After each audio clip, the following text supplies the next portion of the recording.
नमस्कार दोस्तों, आप सभी का स्वागत है आज के विचार में। तो आज 14 सितंबर 2023।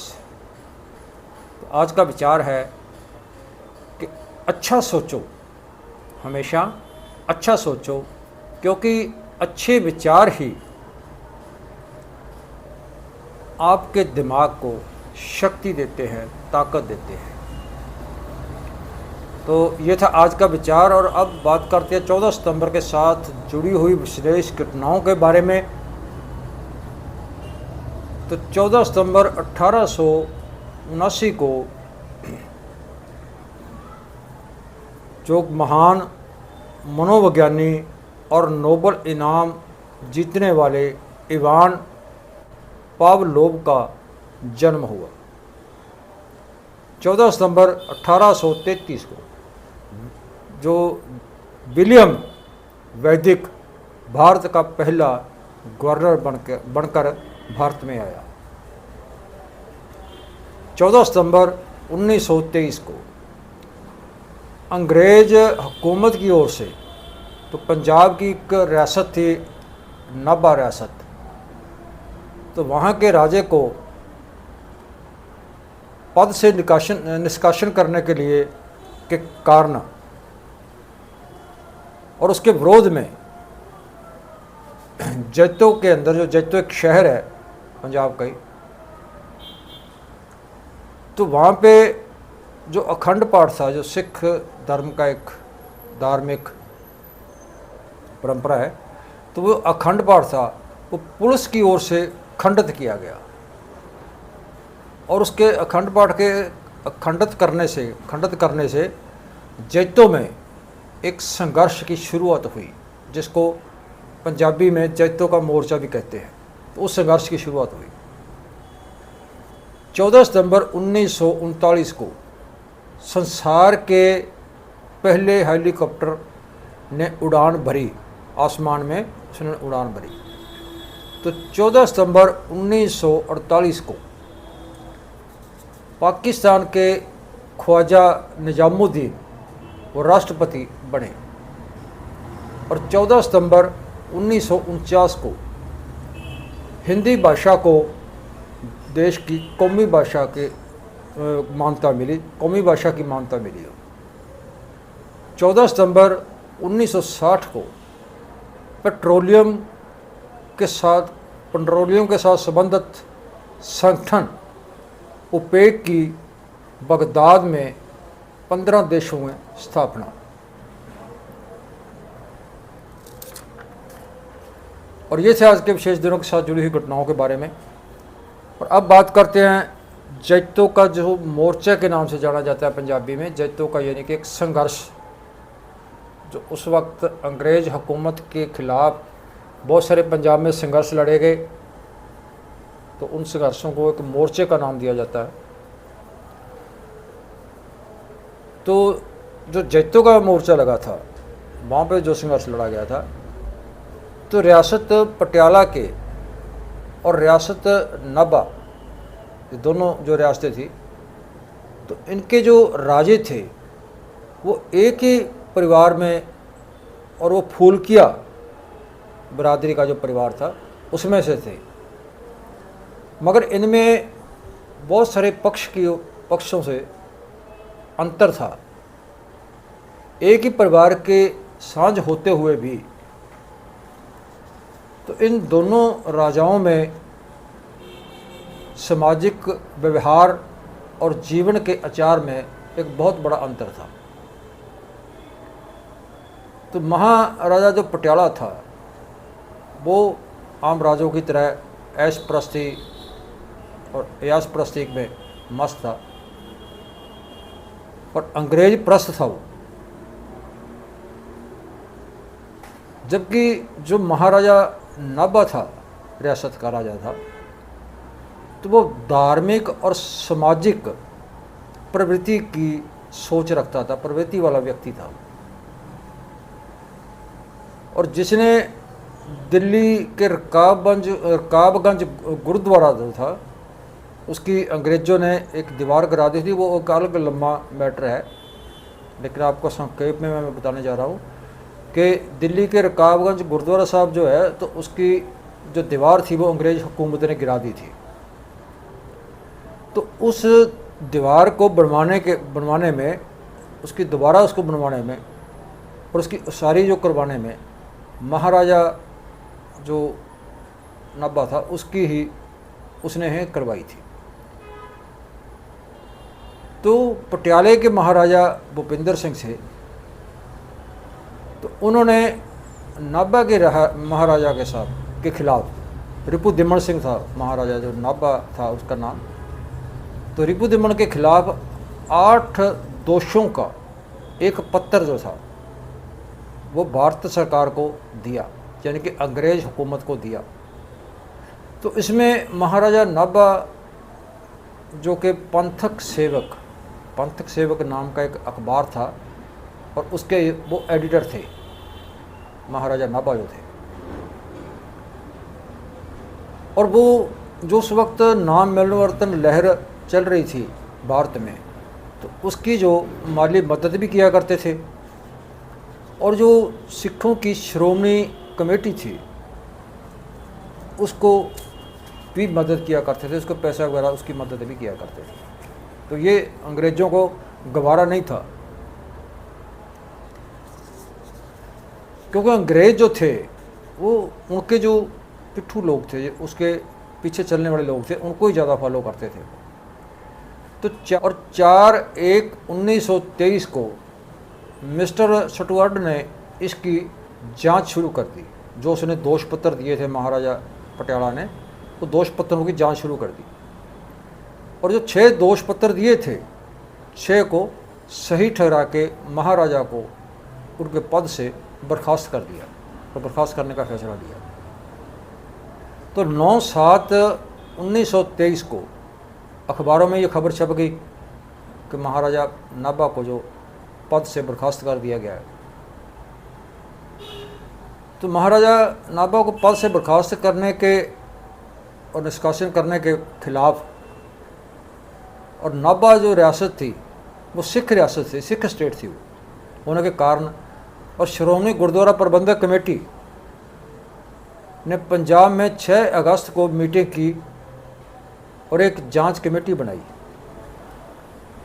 तो महाराजा ने जांच कमेटी इसलिए बनाई कि महाराजा ने जो उसका अपना पद है वो आप छोड़ा है या उसको सरकार ने निष्कासित किया है।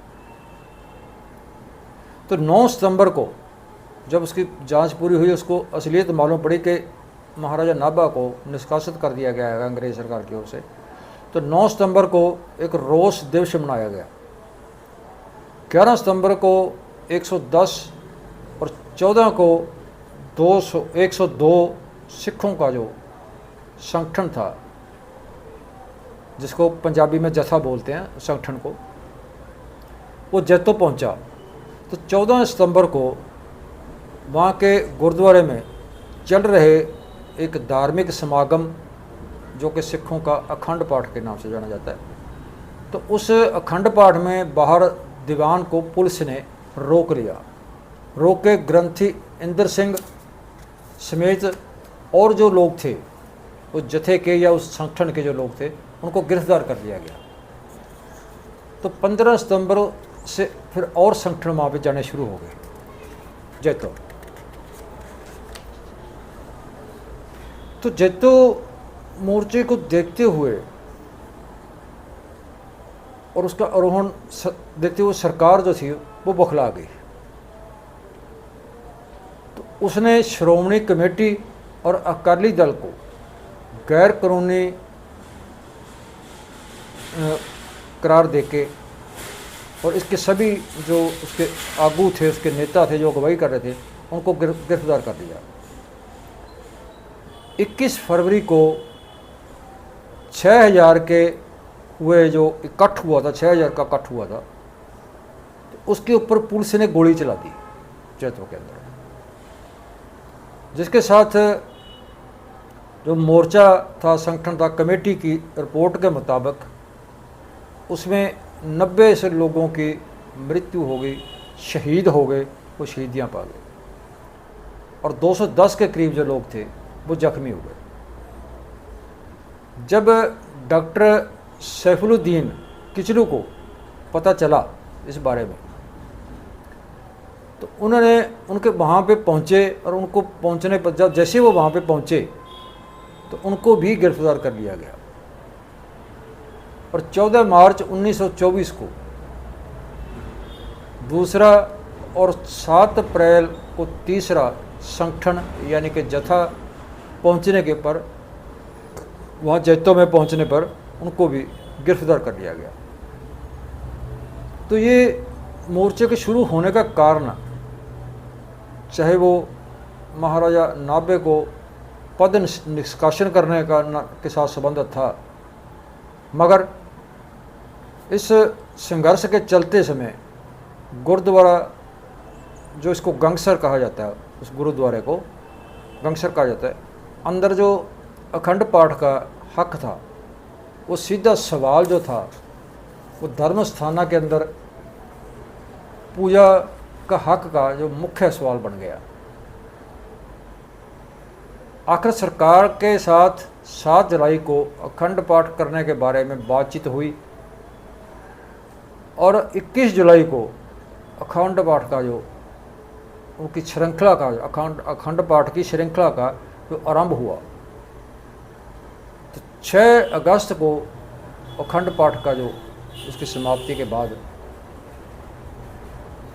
समाप्ति हुई और 19 अगस्त को मोर्चे में जो उस वक्त उस संघर्ष में जो लोग हिस्सा लेने वाले थे और जिन्होंने वहाँ पे संघर्ष किया था, वो सभी अमृतसर श्री अमृतसर दरबार साहब में पहुँचे और पहुँचने के बाद उनको वहाँ पे सम्मानित किया गया। तो ये था दोस्तों जैतों के मोर्चे के बारे में। तो अब बात करते हैं आसमान में उड़ रहे जहाज़ के पीछे जो एक सफ़ेद लाइन दिखती है, हमें बादलों जैसी लाइन दिखती है, उसका क्या कारण है और कैसे दिखती है वो, तो उसके बारे में बताएंगे। तो जहाज़ के पीछे अक्सर ही आपने एक बहुत लंबी सफ़ेद लाइन देखी होगी जैसे जहाज़ उड़ रहा है। तो इसके पीछे का लॉजिक क्या है, ये क्या चक्कर है कि वो सफ़ेद जो चीज़ है वो किस चीज़ की दिखती है। बहुत से लोग कहते हैं कि ये धुआं है या कुछ और कहते हैं, लेकिन आपको अभी ओरिजिनल चीज़ बताएंगे इसके बारे में। तो जहाज़ के पीछे जो सफ़ेद लकीर चलती है उसको कॉन्ट्रेलिस कहते हैं, और ये कॉन्ट्रेलिस तभी बनते हैं जब जहाज़ की ऊंचाई जो है वो धरती से 8 से 12 किलोमीटर के ऊपर होती है, ऊंचाई पे होती है, या इससे भी ज़्यादा होती है। जब जहाज़ ऊंचाई में उड़ रहा होता है, ऊंचाई में जा रहा होता है, तो वहाँ का जो टेम्परेचर है वो बहुत कम होता है, यानी कि 0 डिग्री उसका जो तापमान है, और 0 डिग्री तापमान में जो पानी है वो बर्फ़ बन जाता है, बर्फ़ के तोंदे बन जाते हैं उसके ऊपर। मगर वहाँ का जो टेम्परेचर है वो 30 डिग्री से 40 डिग्री तक होता है जब जहाज़ वहाँ पे उड़ रहा होता है। तो दूसरी जो उसका कारण है वो है जहाज़ के इंजन का होना, क्योंकि जहाज़ का जो इंजन है वो बहुत ज़्यादा मात्रा में जो हवा है, जो बाहर की हवा है, वो अपने अंदर खींचता है, अपनी ओर खींचता है हवा को, और जो उसके इंजन के अंदर जो गैस होती है उसको वो बाहर निकालता है। तो ये गैस जो है, और इस गैस में वाटर वेपर होते हैं, इस गैस में वाटर वेपर होते हैं जो कम तापमान में आके छोटे छोटे आइस क्रिस्टल में बदल जाते हैं। जो सफ़ेद लाइन हम देखते हैं ये वही वाटर वेपर होते हैं जो छोटे छोटे आइस क्रिस्टल का रूप धारण कर लेते हैं, और हमें वो एक जो सफ़ेद लाइन है उस सफ़ेद लाइन के रूप में दिखाई देती है, नज़र आती है। तो ये थे दोस्तों आज का विचार। कैसा लगा, अच्छा लगा तो ज़्यादा से ज़्यादा लाइक शेयर करना, कमेंट करके अपने विचार देना, चैनल को ज़्यादा से ज़्यादा सब्सक्राइब कर लेना। कल फिर मिलते हैं ऐसे एक और विचार के साथ, तब तक